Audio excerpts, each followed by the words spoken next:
क्या तनिषा अपने पति की समस्या को हल कर सकी? अगर आपको कहानी पसंद आए तो लाइक करें, शेयर करें और चैनल को सब्सक्राइब करें।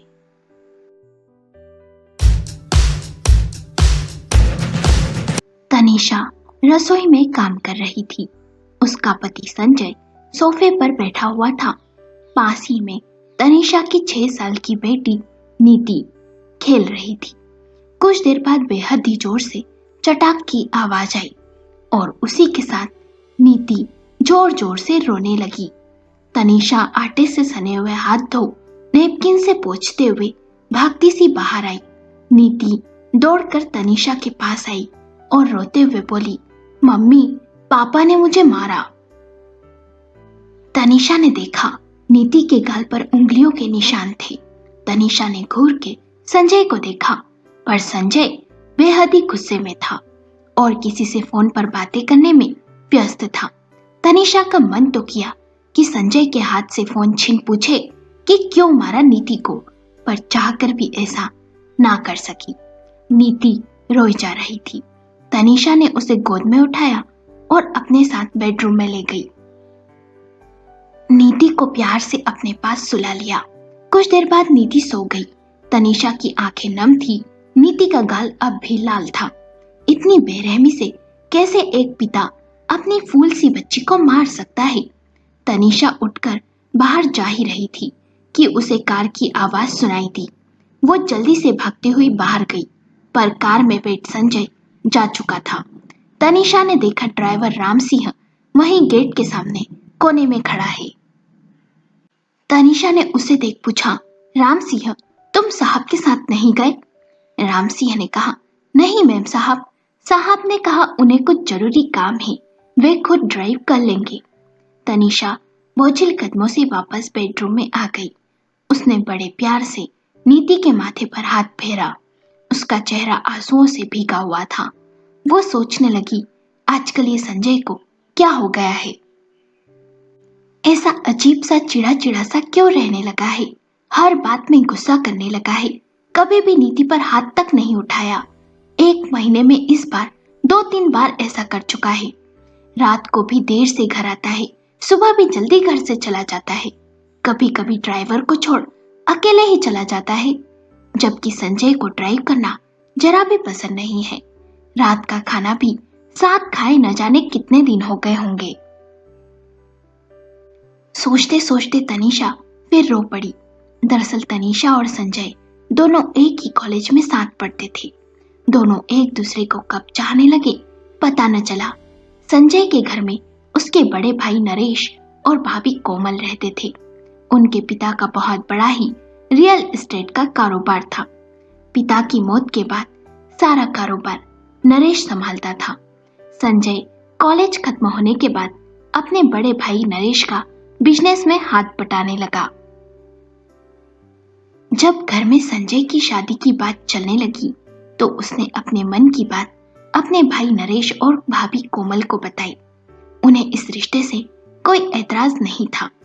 जल्द ही दोनों की शादी हो गई।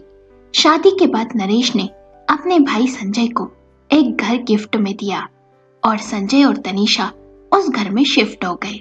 दोनों भाइयों में बहुत ही प्रेम था। देवरानी जेठानी भी बहुत प्रेम से रहती थी। कोमल ने एक बेटी को जन्म दिया जिसका नाम मनस्वी रखा। संजय अपने बड़े भाई नरेश को पिता के समान मानता था। संजय और तनिषा अपनी गृहस्थी में बेहद ही खुश थे। फिर उनकी जिंदगी में आई नन्ही परी नीति, जिसने उनकी जिंदगी को और खुशियों से भर दिया। नीति अपनी बड़े मम्मी और बड़े पापा की आंखों का तारा थी। मनस्वी और नीति में उन्होंने कभी भी भेदभाव नहीं किया। सभी बेहद ही खुश और सुखी थे, पर ना जाने 1 महीने से संजय को क्या हो गया था। वो अजीब सा बर्ताव करने लगा था। तनिषा यदि इस बारे में बात करती तो संजय उसे टाल देता या फिर चिढ़कर कहता, सब कुछ ठीक ही तो है, ये तुम्हारा वहम है। तनिषा के लिए संजय एक अनसुलझी सी पहेली बन गया था। जितना उसके बारे में सोचती उतना ही उलझती जाती। नीति के रोने की आवाज से तनिषा अपनी सोच से बाहर आई और उसे चुप कराने लगी। कुछ देर बाद तनीषा रसोई में नीति के लिए जूस बनाने चली गई, पर मन अब भी संजय में ही लगा हुआ था। उसे घर से गए 4 घंटे होने आ गए थे, पर अब तक नहीं लौटा। तनीषा का मन नहीं माना और उसने संजय को कॉल किया, पर उसने कॉल काट दिया। एक बार उसका मन किया कि जेठ जी को कॉल करे और उन्हें सारी बातें बताए और पूछे कि संजय की इस अजीब व्यवहार की वजह आप जानते हैं क्या।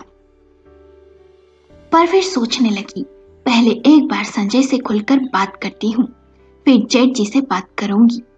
कुछ देर बाद तनीषा का मोबाइल बजा। देखा तो फोन उसकी दीदी खुशबू का था। तनीषा ने बेमन से फोन उठाया और बातें करने लगी। तनीषा की आवाज सुन उसकी बहन खुशबू ने उदासी का कारण पूछा, तो तनीषा अपने आप को रोक न सकी और संजय के बारे में सारी बातें अपनी बहन को बता दी। जिसे सुन खुशबू ने कहा, तू रो मत, कहीं ऐसा तो नहीं संजय के जीवन में कोई और औरत आ गई हो, उसका किसी के साथ अफेयर तो नहीं। तनीषा ने कहा, दीदी प्लीज ऐसा मत कहो, संजय ऐसा नहीं कर सकते, वो मेरी जगह किसी और को नहीं दे सकते, वे मुझे बेहद ही प्रेम करते हैं। खुशबू ने कहा, तू ऐसा कर, संजय से एक बार अच्छे से बात कर कि समस्या क्या है, फिर देखना सब ठीक हो जाएगा। तनीषा ने कहा, ठीक है दीदी। खुशबू ने कहा, वैसे कल तो तेरी शादी की सालगिरह है ना, एक अच्छा सा सरप्राइज संजय को दे, उसके करीब जा, उसकी परेशानी जानने की कोशिश कर, जल्द ही सब ठीक हो जाएगा। तनीषा ने कहा, हाँ मैं तो इन सब में भूल ही गई थी। कुछ देर दोनों बहनों ने बातें की फोन पर और फिर फोन रख दिया। फोन रखने के बाद तनीषा के मन में विचार आने लगा, कहीं दीदी की बात सच तो नहीं, संजय के जीवन में कोई और तो नहीं आ गई। पिछले साल सालगिरह पर हम कितने खुश थे, कितना अच्छा सरप्राइज दिया था संजय ने, कहीं इस बार भी सरप्राइज की तैयारियों में तो नहीं लगा हुआ है और मैं गलत समझ रही हूँ। दोपहर से शाम होने को आ गई, पर संजय घर नहीं लौटा। शाम को अचानक से तनीषा के जेठ जेठानी घर आ गए। नरेश और कोमल को देख तनीषा को अच्छा लगा, पर तनीषा के चेहरे की उदासी जेठ जेठानी से छिप न सकी। कोमल ने जब बार बार तनीषा से पूछा, तब उसका दिल पिघल गया और वो अपने आप को रोक न सकी। उसने सारी बातें अपने जेठ जेठानी को बता दी, जिसे सुन दोनों हैरान थे। नरेश ने कहा, कुछ दिनों से संजय ऑफिस में भी चुप चुप बैठा रहता है, मैंने कई बार पूछा भी तो उसने कुछ नहीं बताया। तुम चिंता मत करो तनीषा, मैं कल ही संजय से बात करता हूँ। कुछ देर बाद वे दोनों चले गए। शाम को संजय भी घर आ गया था। बिना कुछ कहे बेडरूम में जाकर लेट गया। तनीषा ने नीति को बाहर गार्डन में खेलने भेज दिया था। वो जाकर संजय के पास बैठ गई और बोली, क्या बात है संजय, क्यों परेशान हो तुम? संजय ने कहा, ऐसी कोई बात नहीं है, मैं परेशान नहीं हूँ। तनीषा ने पूछा, तो फिर तुमने नीति पर हाथ क्यों उठाया और इतनी देर से कहां गायब थे? कब से कॉल कर रही थी मैं, फोन भी नहीं उठा रहे थे। संजय ने कहा, आजकल नीति बेहद ही जिद्दी हो गई है। मैं फोन पर बातें कर रहा था और वो बहुत ही शोर कर रही थी, सुन ही नहीं रही थी, तो वो हाथ उठ गया। और मुझे ऑफिस में बहुत काम होते हैं, ऑफिस ना जाऊं तो क्या सारा दिन घर पर तुम्हारे पल्लू से बंधा रहूं? मीटिंग में था इसलिए फोन नहीं उठाया। तो मिल गए सारे सवालों के जवाब, अब मेरा दिमाग मत खाओ और जाओ अपना काम करो। तनीषा ने कहा, मैं तुम्हारा दिमाग खा रही हूँ? तुम झूठ कह रहे हो ना, तुम ऑफिस में नहीं थे। और आजकल ये क्या चल रहा है, ना तुम मुझसे बातें करते हो ना समय पर घर आते हो। यदि तुम्हें मुझसे कोई समस्या है तो साफ साफ कहो।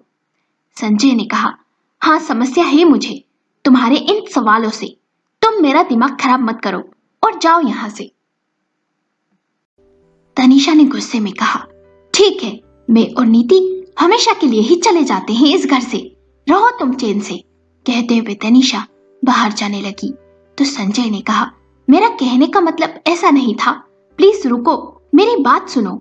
और संजय ने तनीषा का हाथ पकड़ लिया और बोला, मैं बहुत ही परेशान हूँ, तनीषा ने पूछा, आखिर बात क्या है संजय? संजय ने कहा, तुम बैठो, मैं तुम्हें सब सच बताता हूँ, पर प्रॉमिस करो तुम मेरा विश्वास करोगी। तनीषा ने कहा, मुझे तुम पर विश्वास है, कहो क्या बात है? संजय ने कहा, 1 महीने पहले की बात है, मैं अपने कुछ दोस्तों के साथ पब गया था। वहां मेरी मुलाकात एक लड़की दीप्ति से हुई। मैं उससे बातें करने लगा। कुछ देर बाद हम सब ने ड्रिंक की, फिर मैं और दीप्ति डांस करने लगे। समय बहुत हो गया था तो मेरे दोस्तों ने घर चलने को कहा, पर दीप्ति ने मुझे कहा, रुक जाओ ना प्लीज, कुछ देर बाद चले जाना। मैं उसके कहने पर रुक गया। मैंने थोड़ी सी और ड्रिंक ली दीप्ति के साथ। फिर क्या हुआ मुझे याद नहीं। सुबह जब आँख खुली तो मैं उस पब के एक कमरे में था और दीप्ति मेरे बगल में लेटी थी।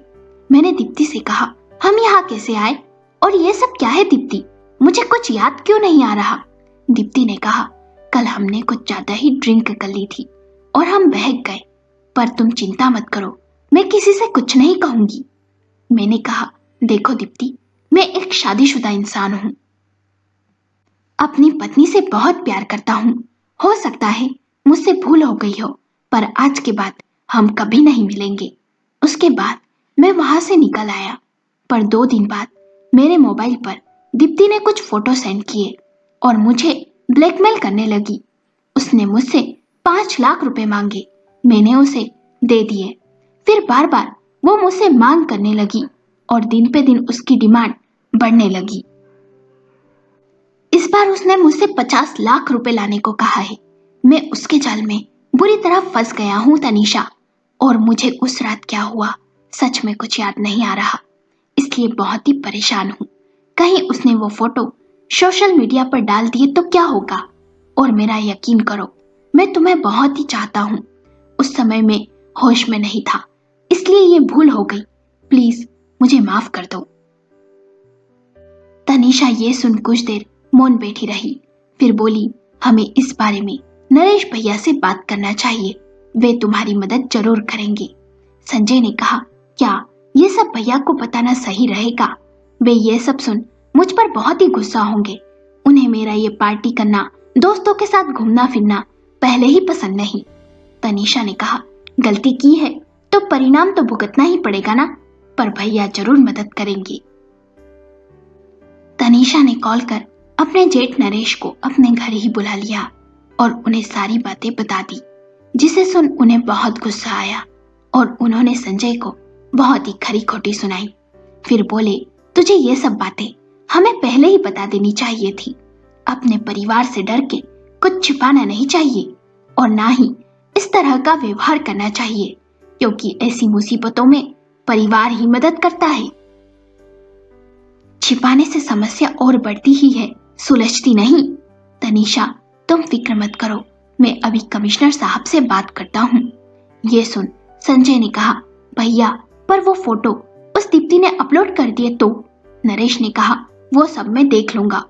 नरेश ने कमिश्नर से बात की और कमिश्नर ने इस मामले की छानबीन करने को इंस्पेक्टर से कहा। जब छानबीन हुई तो पता चला उस लड़की का नाम दीप्ति नहीं, हेमा है। वो सारे फोटो नकली है और हेमा का काम इसी तरह लोगों को फंसाकर रुपया ऐंठना था। पुलिस ने हेमा को पकड़ लिया था। नरेश ने संजय से कहा, इस बार तुम इस मुसीबत से बाहर निकल गए हो, आगे से ऐसी कोई हरकत मत करना, समझे ना? और हाँ, यदि कोई समस्या हो तो अपने परिवार को जरूर बताओ, जिससे सब मिलकर उसका हल निकाले। इस तरह गुस्सा करने और चिड़चिड़ करने से हल नहीं निकलता, उल्टा परिवार के सदस्यों में दूरी आ जाती है। संजय ने कहा, थैंक यू भैया। फिर नरेश चला गया। संजय ने तनीषा से कहा, सॉरी तनीषा, आगे से कभी कोई गलती नहीं करूंगा। तुमने मुझ पर विश्वास किया और मेरी मदद की, ये मेरे लिए बहुत ही बड़ी बात है। तनीषा ने कहा, संजय, मैं तुमसे बहुत प्यार करती हूँ, पर आगे से कभी भी मेरे विश्वास को मत तोड़ना। पति पत्नी के रिश्ते की नींव विश्वास ही होती है। दोनों को हमेशा मुसीबत में एक दूसरे का साथ देना चाहिए। संजय ने कहा, तुमने सही कहा तनीषा, आगे से मैं ध्यान रखूंगा और कोई शिकायत का मौका नहीं दूंगा। कहते हुए तनीषा को सीने से लगा लिया और सोचने लगा। सच कहा तनीषा और भैया ने, बातें छिपाने से मुसीबत बढ़ती है और मुश्किल समय में परिवार ही मदद करता है। इसलिए हमें कभी भी कोई भी समस्या हो तो परिवार से छिपाने की जगह उन्हें खुलकर बताना चाहिए, उनसे बात करना चाहिए और मिलकर समस्या का हल ढूंढना चाहिए, ना कि अपना धैर्य खोना चाहिए। दोस्तों, आपको कहानी कैसी लगी? हमें अपने विचार कमेंट करके बताएं। कहानी पसंद आई हो तो लाइक करें, शेयर करें और चैनल को सब्सक्राइब करें।